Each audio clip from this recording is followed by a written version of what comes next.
Hello and welcome to Three Questions with. I got my buddy Jack Wang with us from Longhorn Financial. Hey Jack, welcome to the show. Hey, Kevin, thanks for having me on. Again, every time we do this, I love this format. So Jack, it's kind of interesting because when we think about financial aid, we think about filling in the forms and hoping for the best. But that seems like we're missing a step. Isn't strategy the first step? Thinking about it maybe as early as freshman year, saying what are the things we need to put in place to maximize our financial aid? Isn't that the game? Yeah, absolutely, Kevin. I kind of compare it to doing your taxes each year, right? So if you really think about when you quote unquote do your taxes, what does that mean? It means filling out the tax form, certainly. But what goes on the tax form is things that have already happened, right? Like you've already made the money. You're not going to go back to your boss and say, "Hey, can you like take back some money so I owe less in taxes?" Right? That would be ridiculous.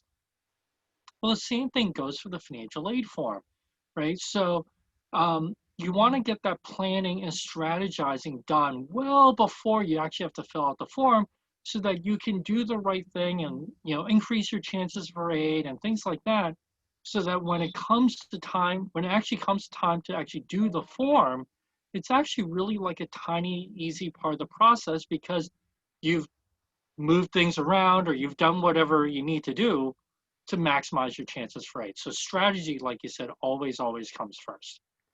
Jack, one of the things that you taught me that fascinated me is a lot of people, when they think about college, they almost think like they're buying a car, meaning, hey, that car costs $40,000. I cannot afford it. So I can afford a $30,000 car. But sometimes, depending on aid, you may even get a better deal from the $40,000 versus the $30,000 school. Yeah, absolutely. Aid plays a huge factor, right? Because we all see the scary numbers, the so-called sticker price of college, right? 70,000, 80,000 now.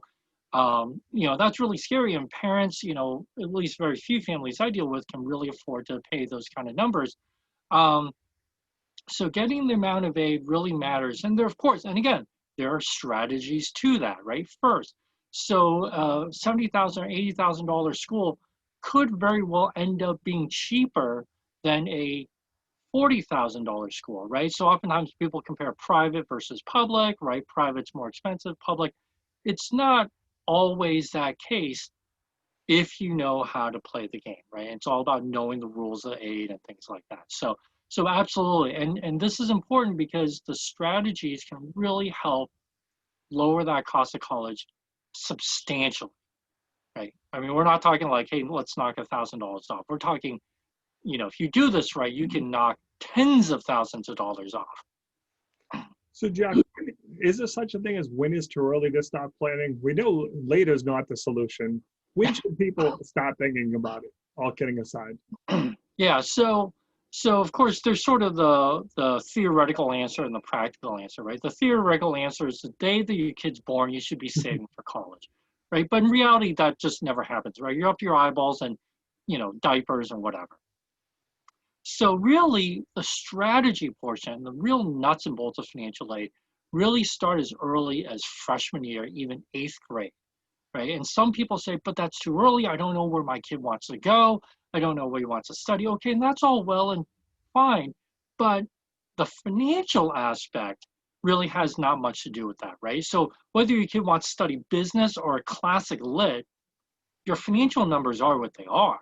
So you got to start working on the nuts and bolts for that, so that again, by the time your kid starts to think about, yeah, I want to go to this school or maybe major in this, you're already on your way to really maximizing your chances for aid and either creating or implementing that strategy. It's not to say the parents who approach me fall of senior year, it's not that they're out of options. It's just that they either have fewer options or that their time is really compressed. They just have to get a lot more done in a really short amount of time. And that's just really stressful for everybody.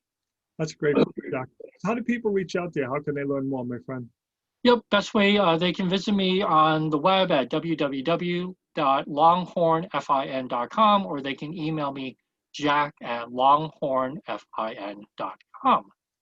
Jack, appreciate you taking a few minutes to jump on the show. And as always, thanks for being my friend. Thanks, Kevin. Appreciate it.